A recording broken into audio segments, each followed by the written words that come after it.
First of all, thank you so much to Otterbein for having this, for the Ross leadership, who I have an opportunity to work with, Paul and Deb, wonderful leaders in this area particularly. And thanks to all of you for braving the cold. And I suppose it's warmer here than it is a lot of places, so not in my house, but I want to talk a little bit about the things that I typically, as Deb knows, I typically talk about, I talk to a lot of women of various ages to talk about getting involved in leadership positions and how they can really develop their skill level and, frankly, their confidence. Today is a little different because I get a chance to talk to a larger group, a mixed group, and in that group are lots of leaders. In this group are lots of leaders, and I would be remiss if I didn't at least tip my hat to Bill Loda, who is a remarkable leader in this community, and it's a pleasure to work with him in the Ross Leadership Group. You know, when I was young, that was just a few years ago, I wanted to be famous, just like every other kid, 10 years old, you just wanted to be famous. And as I got older, thank goodness, I realized by the time I was in law school, it was much more important not to be famous, but to be respected. And that's where I start my leadership responsibilities and what I think about leadership. And that is that it's really important because corollary to that is a leader is one of two things. A leader is either by acclamation or declaration. I can stand up here and say I'm a leader. I'm declaring I'm a leader.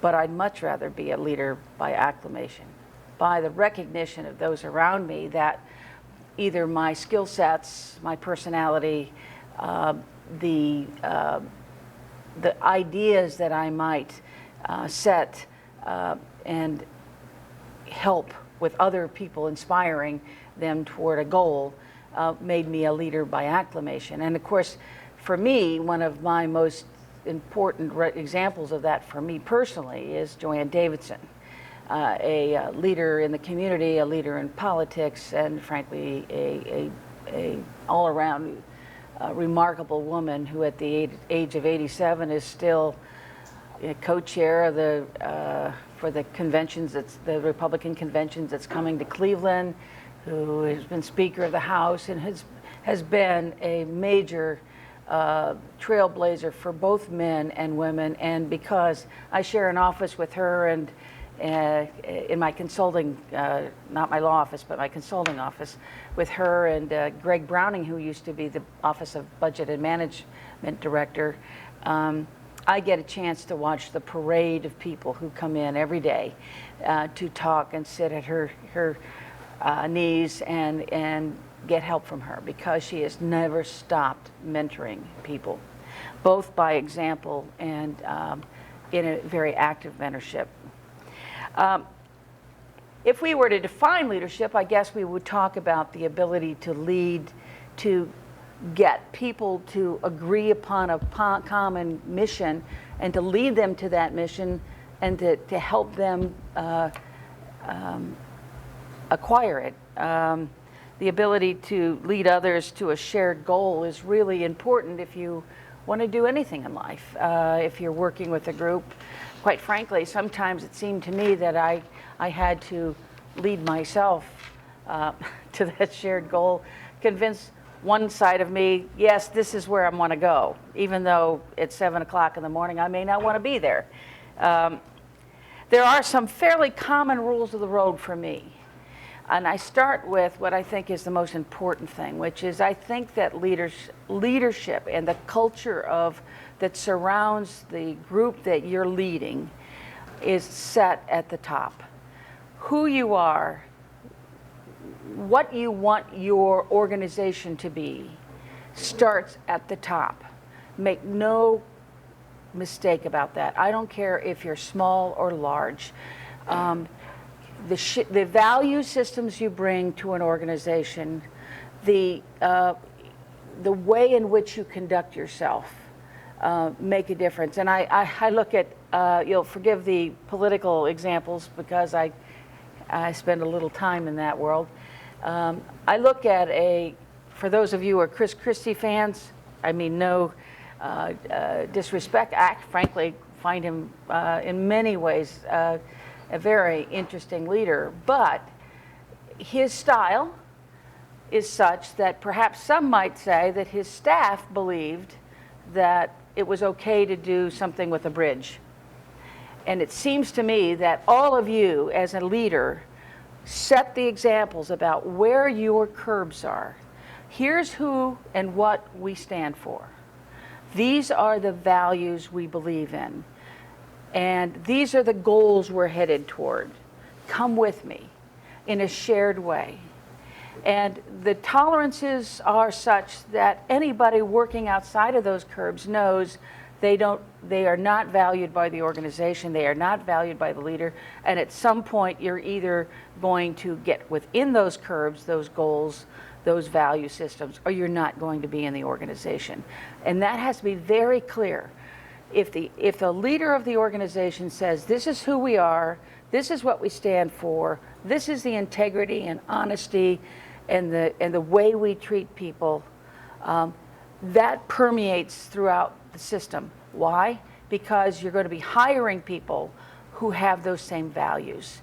They're not necessarily always going to agree with you, because as a leader, one of the things you want to do is make sure, one, if not only do you have to set clear goals, manage to them, measure them, have those expectations every day in all of your conversations about integrity and honesty and caring and where you're going. But also hire people, good people. It's the old saw that says an A leader hires A+ people. When you think about it in your own organizations, if you hire really good, no matter young or old, if you hire really good people, set strong goals, set the value systems within those goals, and you let them go, 9 times out of 10, they exceed every one of those goals and expectations you have of that person. Because you've hired the right person, you've worked with them on setting the goals, you've inspired, you've rewarded, you've said thank you, you've given credit, and you have kept the value systems of your, and the culture of your organization, and they will usually, and that's my experience, is when I was Attorney General, when I became Attorney General, one of the things that was really important to me is we had to hit the ground running. We were so far behind in technology. We had so much to do. And on the criminal side of the office, in terms of bringing in DNA and bringing in ballistics, bullet ballistics, and bringing in millions of dollars of technology that you see on CSI, but we didn't even have it. We had millions of fingerprints. But unless you had a suspect, those are fingerprints that were in a file. We had to convert those all to computers to be able to have them searchable. And that was just one goal. And we ended up building 3 crime labs in 8 years, which those of you who have worked in government understand. Sometimes it takes 8 years to get approval for a building, let alone getting them built. But we hired good people, and we worked together to, where do we want to go here? What are the things that we want to accomplish? Collaboratively. Good people, strong goals, measurable goals, quality value system, and on each and every one of those metrics, the staff far exceeded what I expected, and I was setting what I thought was pretty lofty goals for us to meet in 8 years. I think it's also important to make, not only after setting clear goals and expectations, and hiring the very best people that you can. As they say, as I said to you, A managers, A leaders hire A+ staff, and B leaders hire C staff. And why? Because they don't want to be challenged. They don't want to look bad. They feel insecure. They want to get all the credit. And it's amazing how much like, not to be too close to Valentine to say that you never run out of love. There's always plenty to give. When you give credit, it is amazing what comes back to you. When you just say the small things like thank you, all those things you learned in kindergarten work, and they work for a reason. You also want to hire you need to set, in my opinion, and mainly because of my personality probably, was probably not known for being really patient, because we had things to do and we had to get there. And over the years, I learned that a hiccup in the front office became a tidal wave someplace else. So I learned how to deal what I said to make certain that the way I communicated was in a way that didn't alarm people or make them think that they had to get into high gear without going through first, second, and third to be able to do it. I also tried to set, and I think I did, this is one area where I think I did a very good job, and that is you hire good people, and then you make it safe for them to argue with you. If it's safe for them, if they feel safe to disagree with you, if they know it's a freewheeling, you're going to talk, you're going to discuss, you're going to throw all the ideas on the table, you're going to disagree when something goes badly, but you're going to do it in a safe environment without repercussions, then you get a lot of juices flowing, you get a lot of creativity, and they like working there because they're not afraid. They know it's a safe spot on the bingo card for you to freely express, and that was really important to me because it was important to me because I knew that, and one of the value systems for me, and I let the staff know, is you could be wrong. You know, you think you might be doing the right thing, saying the right thing, making the right decision, but you could be wrong. So getting a 360-degree view, and that's where it was very helpful to have men and women, diversity in your decision makers. We tend to pull around us people that are like-minded, which is fine in terms of value systems, but we need to have people around us who can tug us on the ear and say, I don't think that's a good idea, and this is why. And that saved me many times where I was going down a road to say, well, I think we can go from here to here, and why don't we do, and somebody would feel very safe to say, well, you could do that, but this is what the consequences are, or you've made this decision, and this is a wrong decision because, and I felt very comfortable to being in an environment, and I wanted my staff to feel comfortable to be in an environment, to be able to speak freely to me about what their opinions were. And part and parcel to that culture, in terms of integrity, honesty, being open and creative, is to make certain that there's a lot of humor. I used to say to the staff, look, I ask you to work very hard, and I don't ask you to do anything I wouldn't do myself. But I get more of you oftentimes than your family gets of you. And I want you to enjoy while you're working here. I want you to play hard, and I want you to work hard. And so if occasionally a flung ornament at Christmas whizzed by my head as in some kind of an ornament fight, I didn't mind that. As long as the work was getting done, as long as we were professional. If once in a while, if a staffer was, in fact, one of the things I did, I can tell you now, I think that statute of limitations is run. I can remember, I had taken over an office, I had unseated an incumbent. And this office, the Attorney General's office, had been in the hands of the Democrats for I'm a Republican, if you hadn't figured that out, for 23 or 24 years. And so in the transition, while we were trying to send signals, don't worry, just because everybody seems to be salivating that all of you guys are going to be fired, and it's not the way I operate. If you share the goal, if you have integrity, and you're going to be loyal to the goal and to the administration, I don't care what your stripes are. I care that you're a good person and you want to do the right thing, because this is a stewardship you have. You work in a public sector to do good, and that's our role. And so there was all this salivating about how these fear-mongering, quite frankly, that we were going to come in and fire everybody. Well, first of all, you couldn't run the office with that. And second of all, the partisans, the true partisans, don't want to work for you because they think that you're the devil incarnate, and they leave. And the folks who want to work for you will stay.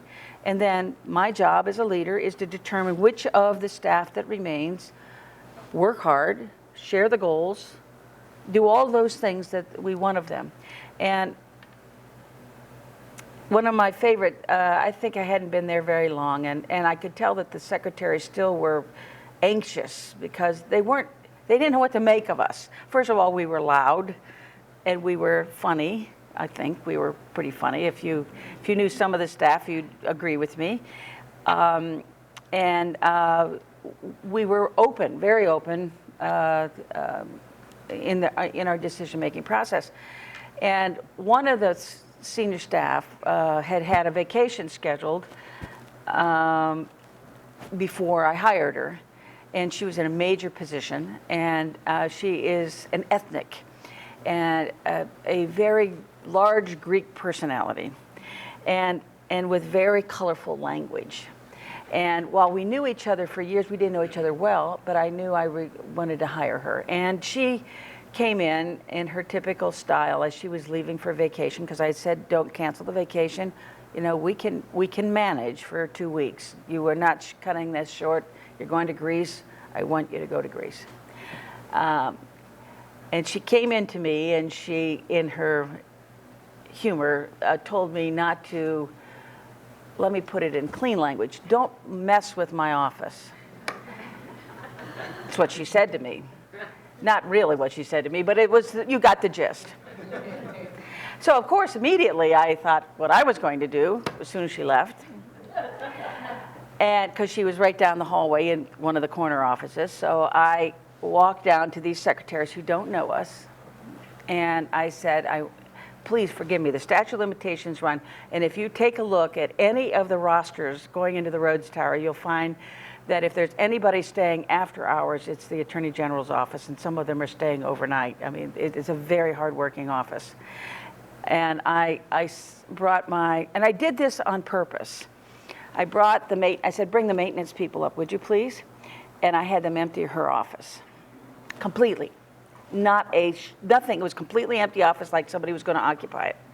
And then I had one of my secretaries, I asked them if they had paper garbage bags at home, or that you get from the grocery store, and they said yes. Would you please bring them in tomorrow and cut some eyes and mouth out for me?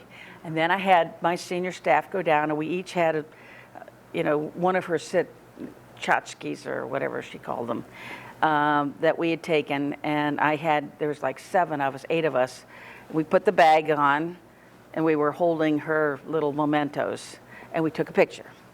And then I framed that picture, and I put that was the only thing in her office, put it on her desk. And then I put a help wanted sign out, and I had all the staff describe what the job description would be, and I posted it on the door. And I could tell the staff did not know what to make of it until they realized that, in fact, we had a sense of humor. We were going to work hard, but I didn't mind if we played hard, as long as we got the job done, because there was so much tension. This office, 1,600 people, 30,000 cases, and in a morning you could be dealing with everything from death penalty to major problems with environmental issues, and the governor being in trouble here, or somebody doing something somewhere in government, and usually that ends up with a phone call to the Attorney General's office. So I wanted to set immediately the sense that we were relaxed, we worked hard, but we were relaxed, and it was okay to have fun. And because humor is a great leveler.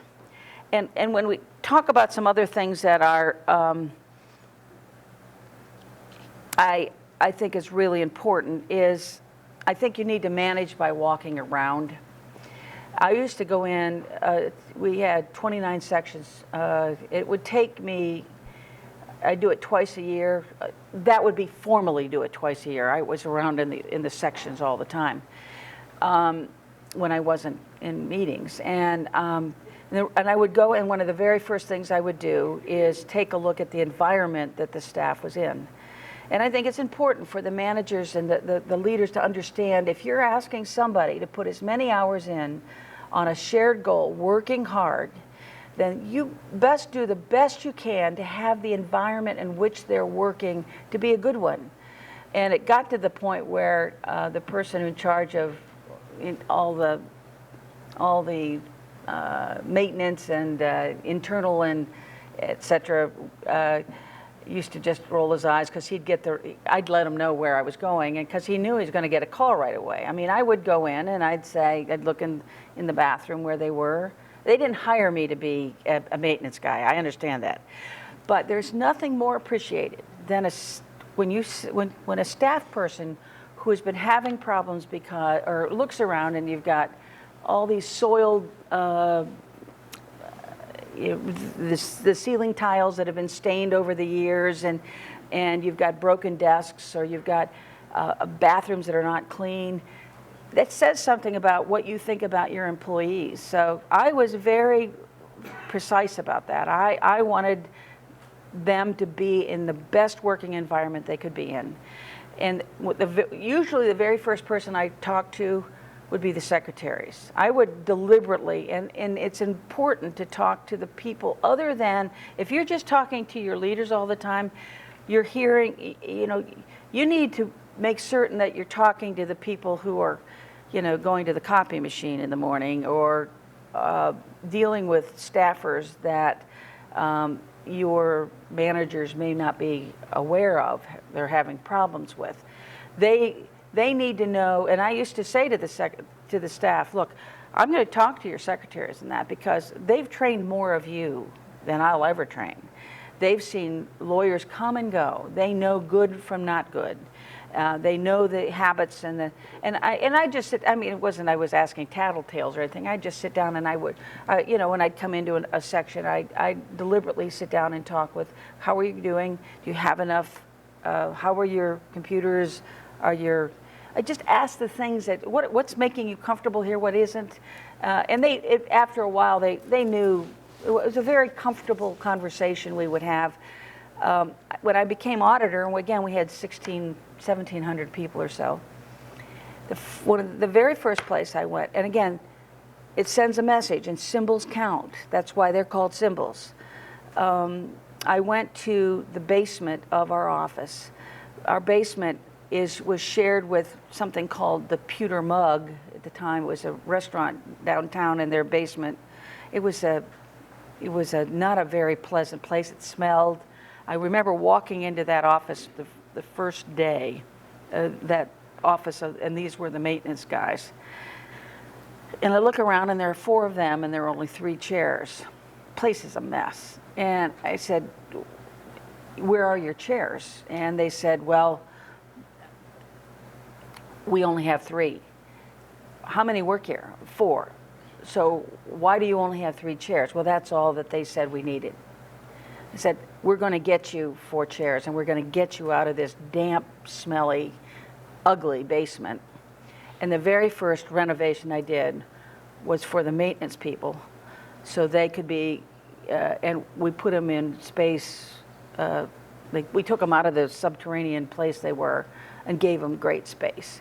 And I did that deliberately because I wanted the staff to know it didn't matter where you were on the organizational chart. It mattered that you knew that we care about where you are. Because whether you're maintenance, secretary, or executive staff, we can't do this without all of us working together. And we want you to know we're listening to you. And we did.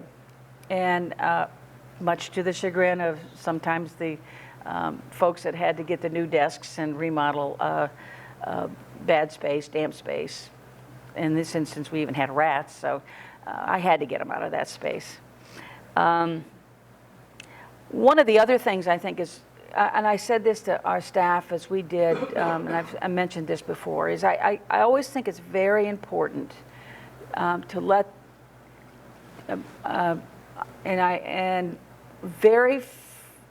right from the beginning, I would say to the staff, particularly in our executive staff, and then when we bring lawyers in to talk about an issue, I would say to them, this is how you're going to approach this. Tell me what the facts are. Tell me what the law is. Tell me what the issue is. Tell me what your proposed solution is. When you're all done with that, if you want to talk to me about the politics of it, and I don't mean partisan politics, but if we do this, this is going to happen, or if we do this, this is going to happen, I don't want to hear any of that until you've done the appropriate analysis and given me your best decision based upon the law and the facts. Then we can worry about how we sell this decision. But if you start with if we do this, this is going to happen, or if we do this, this is going to happen, or we can't do this because we'll offend A, B, and C, then you'll never get a pure decision as to what is the right thing to do, as best you can discern. And once you can get through that, facts, laws, issues, give me your best judgment, then we can figure out how to parcel it out. Sometimes you have to parcel it out a little bit at a time. Sometimes you're incremental in the decision making. If it's not illegal, how do we file this answer, or do we sue this person, or how do we handle this, whatever.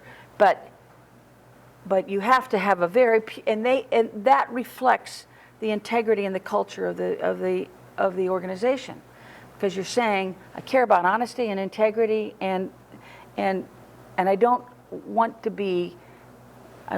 my decision making always sort of worrying about the whims of the moment, because one of the other things that's very important in terms of setting clear goals, managing to them, having clear values and culture, is to be consistent.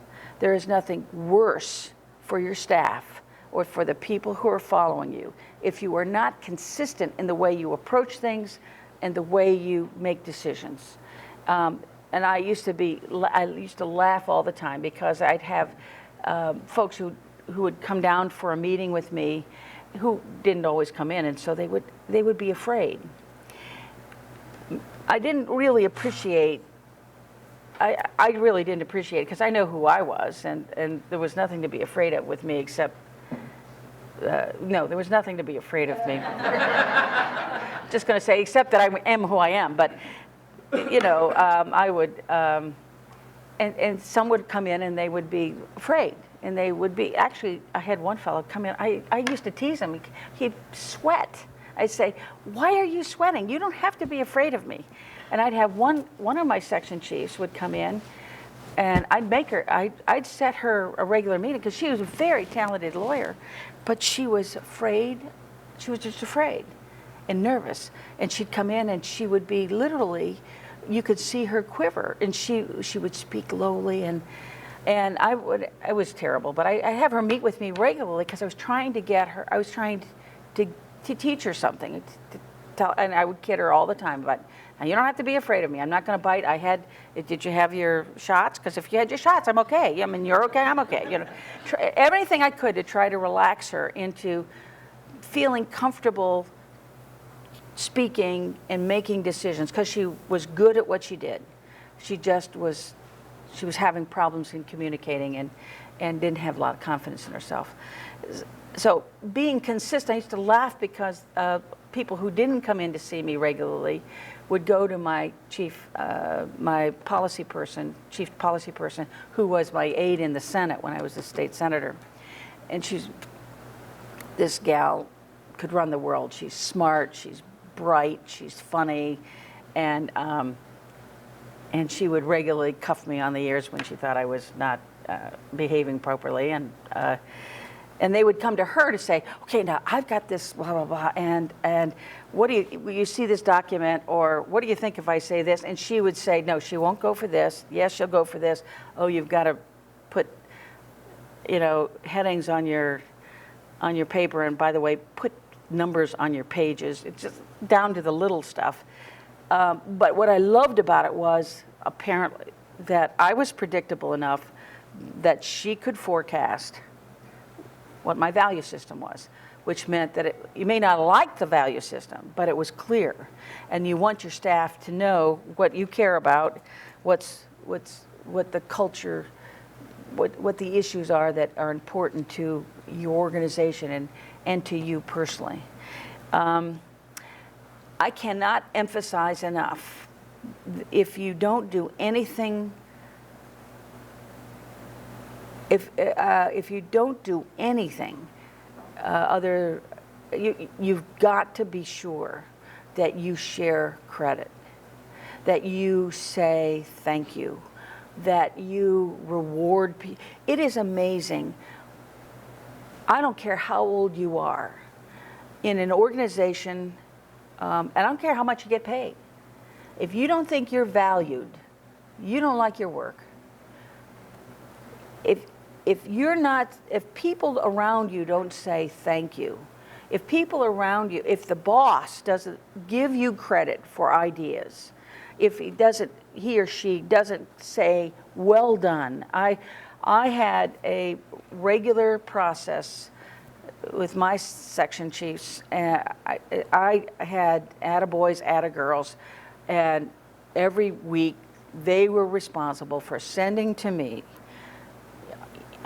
if there had been something within their section, some case handled or decision made or something that was well done that they wanted to brag a little bit about. I asked them to send it to me, and I would handwrite a note. It wouldn't take 3 or 4 sentences. Sometimes it was longer depending upon the issue.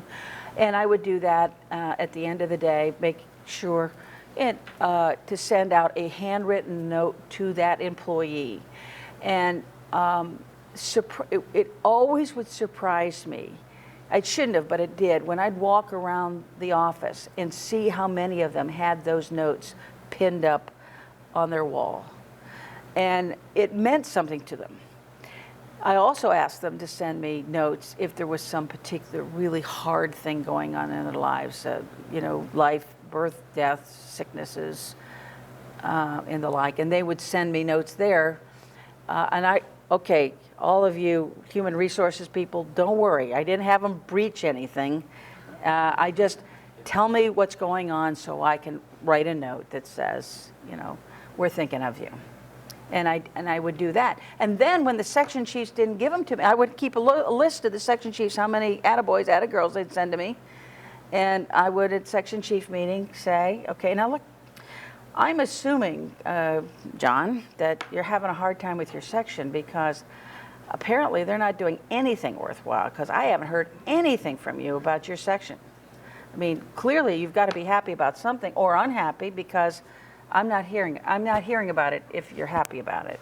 And again, remind the section chiefs that it's more, I know you're worrying about your goals. I know you're worrying about your work. But unless you worry about the people, your work won't get done well. And remember, they're giving you your time, their time. And they're the people that make you successful. And I can't tell you the number of cakes I took up to our consumer section every time we won a major case, or down to revenue recovery when we'd gotten X amount of dollars in for the state of Ohio, or when we had a major win and we'd walk into the Department of our education section and on a particularly difficult case, and I'd bring cake up, and I bought more flat cakes, and it doesn't cost that much, but it meant a lot. It meant more to the staff than anything other than maybe a pay raise. And again, even then, I have to say to you, I really firmly believe, obviously people have to make a living and their salaries count, but in their day-to-day work, the thing that motivates them is does somebody really care about that I'm here? Do they value the work I do? Do they say thank you? Do they share the credit? You know, as an elected official, it is pretty easy to stand up and say, I, begin all your sentences with I. And it's so disingenuous, because with 30,000 cases, you are rarely the one that is doing the hard work, the heavy lifting, the everyday, staying up all night writing the briefs. And your staff is. And hopefully you're helping direct and you're setting the guidelines and being part of that. But it's your staff that's done it. So never forget, you can never say thank you enough. Part and parcel of that is listening. When you're sitting down and talking to the staff, actually ask them questions that mean something to them and listen. Let me give you an example. When I was, and then you, Deb, you're going to have to tell me when I have to be. Okay. When I was county prosecutor, I was elected county prosecutor. I was out of law school 3 years and elected county prosecutor in a county called Wood County, Bowling Green, just south of Toledo. It's where I grew up in Northwest Ohio. And I had prosecuted many cases, both as a juvenile prosecutor, then as a municipal prosecutor, and then I was the elected county prosecutor. And one day, a woman came into me, I think I was maybe 33, 35 years old, again, just a few years ago. And she was probably in her 40s, a mature woman by my point of view. And she came in and she had wanted to, it was at the end of the day, and she wanted to talk to me about a particular case. And she sat down, and she was a buyer for a local department store. And she said, let me premise my story by telling you, I know you're going to think that this is all about my sense of guilt. That is not why I'm here. Said, I had a fiance. He was an engineer. And we were going to be married several months before he was killed, after he was killed. And we had an argument, and he left my house. And on the way home, he got into an accident, was a head-on accident, and was killed. And the officer who wrote up the accident report said that he had gone left of center and was distracted, and probably was just upset from the argument, and was distracted, went left of center, and was killed. I looked at the police report, and I had prosecuted many cases and done many investigations and preliminary hearings. Even though I had only been out 3 years, I had been the only juvenile prosecutor, the only full-time person in the office, and the only juvenile prosecutor in the county of 110,000. And I can tell you that I spent many, many, many hours investigating and prosecuting. And then being a municipal prosecutor, the same thing. So I knew all the police officers in the county, and the detectives particularly. And I looked at this report, and I saw who had written up the report. I knew him to be, although a nice guy, one who was sort of lazy about coming to conclude. He didn't work real hard. And this woman was so sincere, and I looked to see that there were two, a young boy had the head-on accident, and behind him was his friend driving in another car. And I said, well, that sounds a little strange. It could be nothing, but let's bring the young man in and see. She said, look, he was a very precise guy. He didn't, he's an engineer. He didn't let things bother him. And this would not have been him. And I know you don't have to believe me, but I can tell you that this is just not accurate. So I said, well, okay, well, let's talk about it. Because I looked at the investigating officer, I looked at the fact that this was late at night. We had two different cars. Both young men knew each other. And we brought them in, and through a series of interviews and and a little chicanery, we finally realized the kids admitted that they had been drag racing, and he was hit head on because they were drag racing. Had I not listened, that woman would live the rest of her life feeling an injustice had been done. And it would have been just as easy not to listen, because you had a police report, you had a grieving fiance who probably was feeling guilty. And I'm saying that as an example. I used to use this as an example all the time, is when I would talk to the staff, look, we could be wrong here.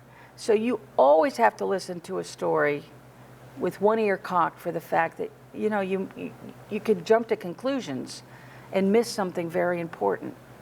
And so, depending upon the nature of the work that you do, I think it's really, well, any work you do, it's really important to listen to staff and understand, and listen to the people that you're dealing with, understanding that, you know, you may be adding up the columns wrong.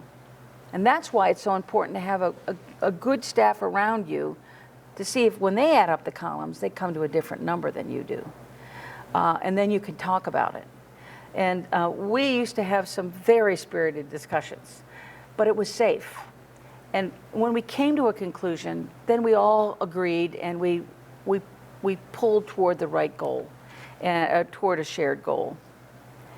And then let me finally say that at the end of all of these conversations, and so much of this is I'm somewhat embarrassed because so much of this is common sense. And the most common sense rule I can say to you is, in dealing with large groups, if you're leading by acclamation, hopefully because you're so good, is that the golden rule is the golden rule. You treat others as you would have yourself treated, and things work. You listen, you care, you're consistent, you're fair, and the rewards come back. The goal is met, usually exceeded. And then I always cannot close without saying something I say to large groups, is that we all have had opportunities in our lives.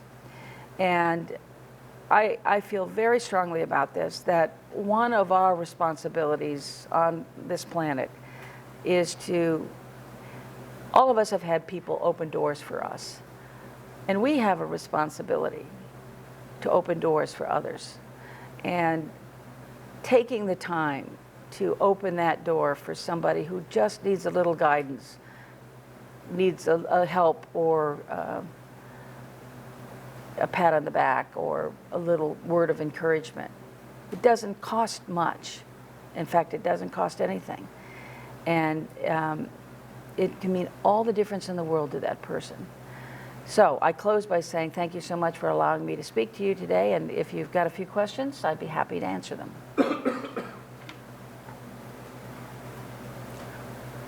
Look at that, they're just wowed. Wow, I know. They're tired. It is. Well, it's cold outside and warm in here. Bill, you want to add to this? I didn't hear what you said. Did you want to add to any conversation we've had here today? Oh no, I applaud you for all of the points you made on leadership. I would just ask you, as a lady who has been in many firsts, what was the hardest one of all the firsts to accomplish? In a real trailblazer.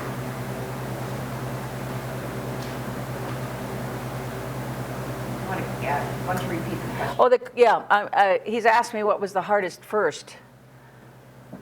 You know, I think it's odd to say, but I think one of the hardest things I've ever done was go to law school, because we only had a handful of women in law school, and the teaching, the law schools developed this casebook method in which it's basically a poor excuse for teaching, and it's a lot of folks standing here lecturing used it like they were drill instructors, and the paper chase was really, if you ever saw that movie, that's an ancient movie for some of you, was very real, and standing up and defining the sex terms, being the only couple of women in the class and having to define the sex terms and do all that, that was really hard. That was a very, very hard time. That was it's not a first, but it was very hard because I was afraid and not confident that I could do it, and I certainly wasn't surrounded by anybody that was trying to encourage me, except my family, but at school. And then I guess in terms of physically hard was running for Attorney General against an incumbent that had all this money and was running for governor next, trying to convince people that I could win. But on the flip side, understand, I come from a family I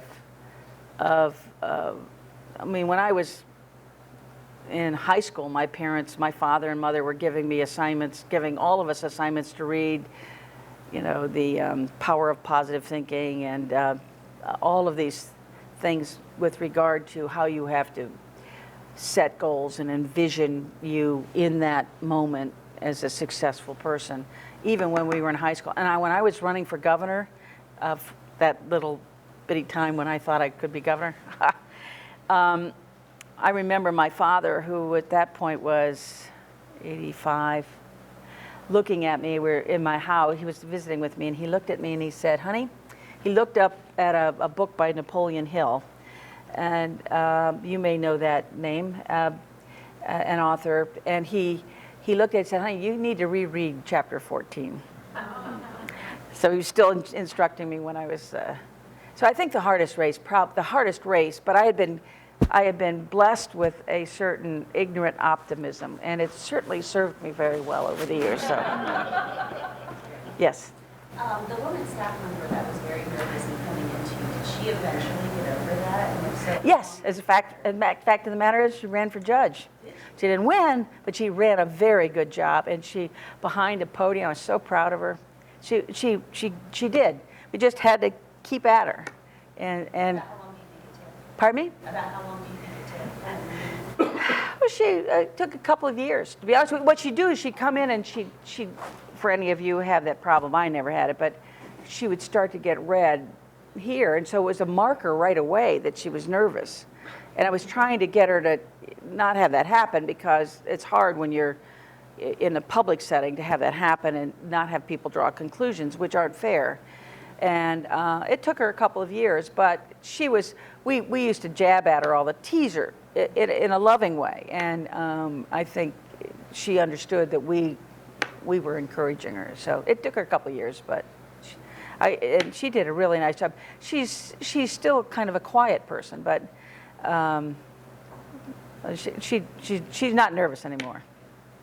Yes, sir. What happened to that lady when she came back from vacation? That lady's name was Pappas, and she came back from Greece, and she came back to an empty office, and she got a big joke out of it. She had a good sense of humor about it, and she stayed with me for another 4 years before she went on to bigger and better things. So she got her stuff back? Oh yeah, let her.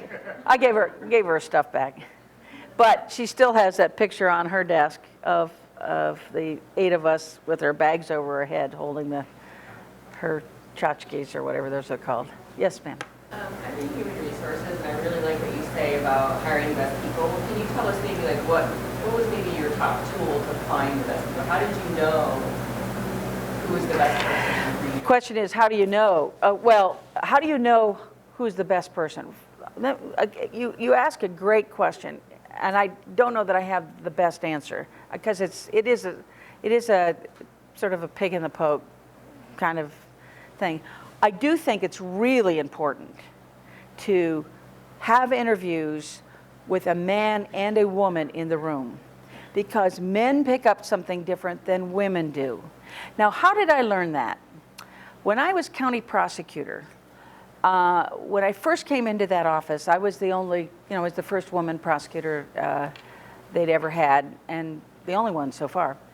And I was the only woman prosecutor in the state. And I came in, and serendipitously, the staff, the lawyers and the staff were all like 6 foot or taller. They were all very tall. I thought they were very tall anyway. And I noticed as we were trying to hire people that as I was looking at the resumes that, you know, activities, somebody would put down, you know, in your resumes, that I noticed that these guys, if they were thinning, because even in 1981, I was having my secretaries, I had my secretaries, first of all, interview the employees that wanted to come in. Because I said, they're working with you, and we're in very small space, and you folks have to get along. I want you to do the initial cuts, make recommendations to me. I always took the recommendations. I always interviewed, but I always took the recommendations. Almost always took the recommendations. So you have to have men and women in the room. And the story about the resume is they were hiring, they would look down to see how good these guys were playing basketball. You know, and if they were all things being equal, the tall guy got the interview that come in to see me, and I called him on it, kiddingly, but because that wasn't the only reason, but it was in there somewhere. I had men and women do the interviews. I think it's really important if you're doing the interviewing, follow your gut. Your gut tells you something, even if you can't articulate it. I remember one of our section chiefs, we were desperate to get a section chief in this important section, and we couldn't find the right fit. And I had my staff had done interviewing, and they had presenting me with a candidate, Harvard graduate, charming as can be, a great tennis player, funny, an athlete. And as we're sitting and talking to him, I'm just getting this vibe, and very nice guy. And I just was getting this vibe, but these folks said, this is a good guy. We needed somebody. There was nothing I could articulate that said, I don't think this gentleman is going to work, except that I thought there was a certain, I know what I'm doing kind of. And he turned out to be my worst hire, one of my worst hires, because he never quite pulled the oar in the same direction at the speed we wanted. So I guess I would also say you need to follow your gut on some of this stuff. It's very interesting in our office in terms of getting good people, because government doesn't pay well, doesn't pay as well as the private sector. We found in the academic, what we found was we had a beloved attorney who had been with the office for years die unexpectedly. And we decided in his honor to name a fellowship after him. We were trying to get solicitors, the people who argue in front of the U.S. Supreme Court. We were trying to get that section. We had been leading the country, frankly, and we'd won like 7 Best Brief Awards. We were sort of the mark of excellence in terms of Supreme Court practice among AG's offices, and we were trying to keep that excellence. And what we found surprising, because you couldn't get people to apply when you're paying them what we were paying them, but once we called it a fellowship, we got a rash of applications from really high-level folks for a year. So they could live with the fact that they weren't getting paid as much. But surprisingly, we then kept, because it is an exciting office to be in, and you have all sorts of opportunities to argue quality issues in front of the Supreme Court and federal courts that make a difference. But you had to get them in and woo them, and we were able to keep them as a result of that. So sometimes there's a little chicanery in terms of marketing that you have to do to attract them. And then hopefully you have the right sifting going on. Yes, sir. Okay. Oh, I have a question. Yes, ma'am. I'm going to be the one that asks the questions. So you led a high-profile What would that be? investigation last fall, just, you know. What lesson did you learn there? Was there a lesson that you took from there? And what was it? It only reinforced, understand, I was a county prosecutor in Wood County, and the county seat is Bowling Green, which is a college town. And I had early on learned the difficulties of dealing in a college town. And with all due respect, President, I wouldn't allow them to put professors on the jury because we really wanted a decision. And we wanted it based on what the law said, not what other people. So I finally just told my attorneys, do not seat professors on the. I'll take the good farmers and the regular common folk. I don't want to talk about the theory and whether or not this jury instruction is correct or not, because it's outside the jurisdiction.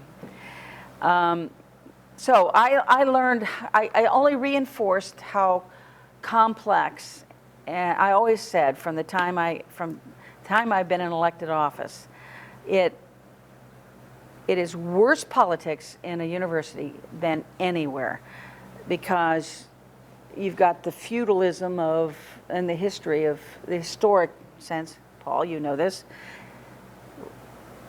Arguments are wrapped in the robes of intellectual discourse and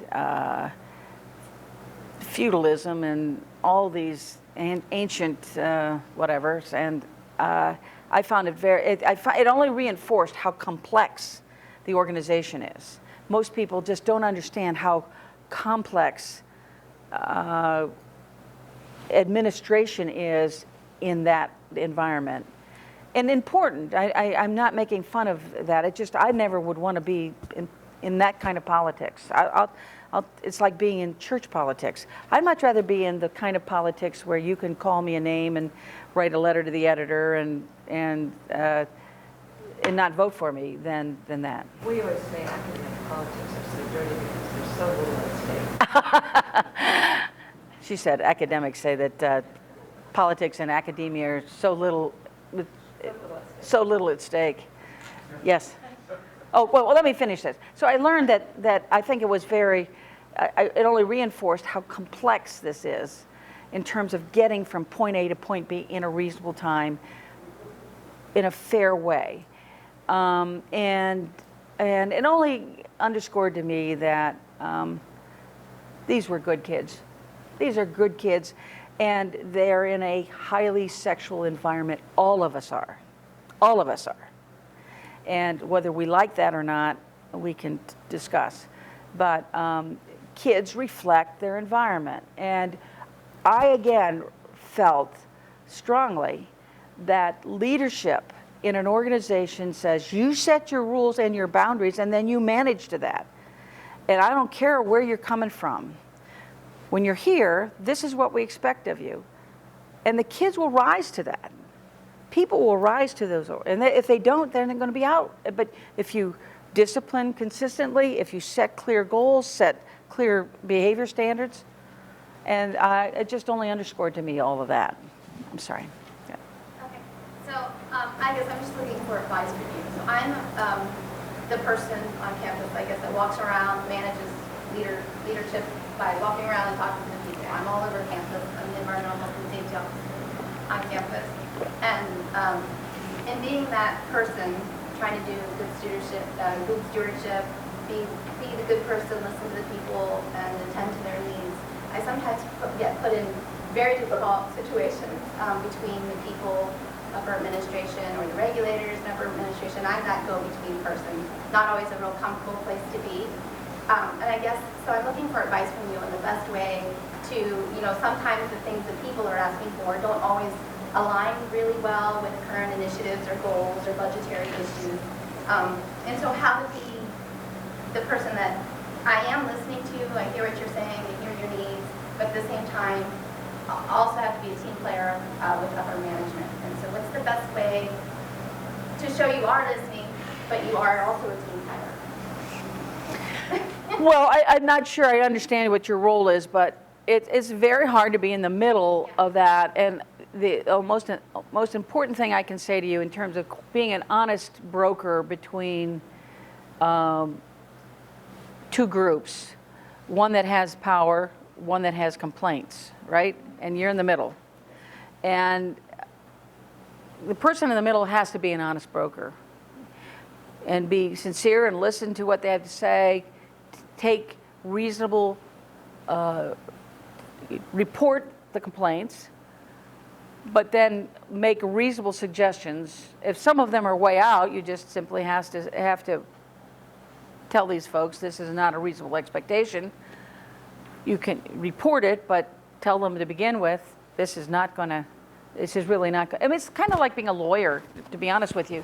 When you sit down with a client that just wants to pound the table and blah, blah, blah, and this, blah, blah, blah, and you have to say to them, look, we could do this. It's not going to work and because of X, Y, Z. But I can do my best to suggest that we get where you want to go. But at some point, here are the reasonable expectations. And for you, then translating what you think might be a reasonable resolution to the people in power is important. And then I guess you have a report back question, which is, I did pass that on. Now that's difficult because if you're not the one with the levers of power, you have to hope that if there's a reasonable resolution, it's as fair that the folks with power listen too, because you can report it up, but if they're not listening or where they can make a difference, then I don't know how to answer you. We've got the same problem we've been talking about.